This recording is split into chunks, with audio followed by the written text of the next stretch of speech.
Stephen A., what is your biggest takeaway from last night's matchup?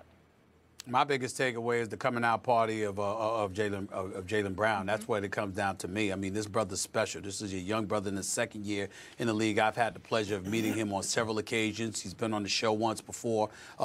This guy wants it, and he wants it bad. I've talked to him on several occasions. He wants it bad, Max. He was one of those guys coming into this season, said, don't count us out. Don't think for 1 second that we're going to concede the division to the Cleveland Cavaliers. That's not what we're here to do. Now, obviously, he was playing with a heavy heart last night. He lost his best friend, Trevin Steele. I hope that's the correct pronunciation of his name. But he lost his best friend, found out his friend had passed away, didn't even know if he was going to be capable of playing the game. Told Coach Barrett Stevens that he found himself to be questionable for the game, but went out there and performed after Trevin's mother called him and said that's what he would want you to do, and you know that. And he played lights out. He's long, he's athletic, he's not scared to defend anybody.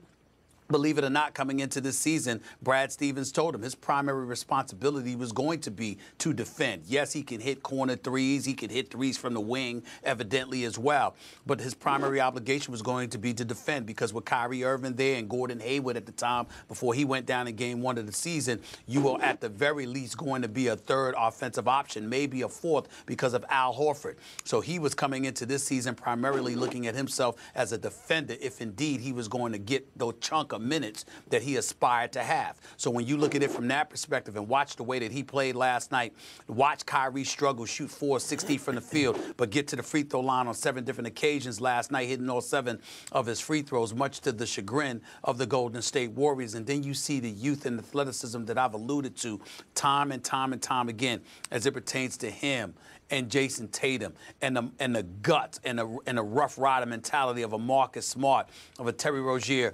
You just look at these guys, they defended. Golden State was held to 88 points. The Golden State Warriors were held to 88 points. The only person that showed up offensively was Kevin Durant. Steph Curry had a miserable evening, even though we know we can't count on that happening too often. But in the end, what it comes down to is this.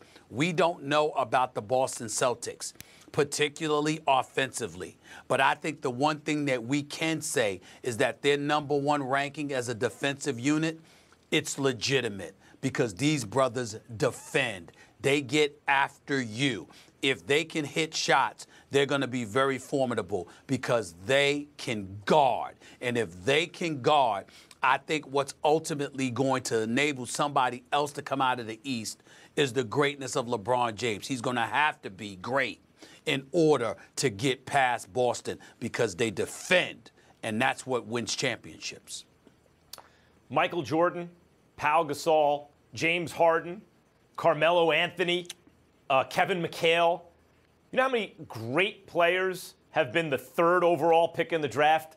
You know, sometimes for every O.J. Mayo, who's a useful player and a high school phenom, you have these really tremendous players. And he's the 3rd pick in the draft, Jaylen Brown. He is an exceptional. He has exceptional potential. And he's starting to fulfill it already. He already has a little experience. Tatum, we knew, was polished coming out of the draft. But you brought up defense, Stephen A. Last week, I brought up the fact that the reason I don't think that the Celtics are going to get past the Cavs this year, other than LeBron's brilliance still being, if not in full bloom, then mostly in full bloom, is the bench. I felt the Celtics were a little thin. And, of course, I was paying attention to the offense off the bench. But what I started paying attention to was the defense off the bench. And the defense off the bench is exceptional. So exceptional, in fact, I don't think that they'll be able to maintain this level throughout the course of the season. In other words, a second unit that defends like this, I think eventually will regress to the mean, as they say.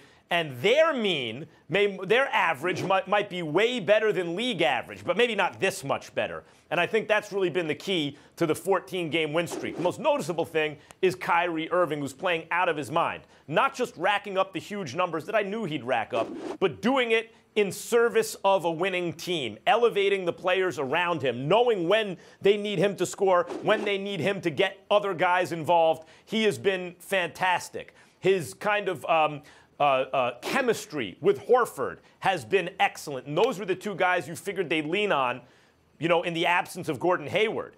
So Tatum and Brown now already contributing to the extent that they are is an amazing thing for the Celtics. But I think the thing that puts them over the top, Stephen A., it's not just the defense, it's the defense of the second unit, which is unusual. Normally you do not see this. In fact, I can't remember a second unit where over a period of games that I've watched, they've defended like this. And if they can sustain this, then they got a shot to get by Cleveland in the playoffs, in the Eastern Conference Finals.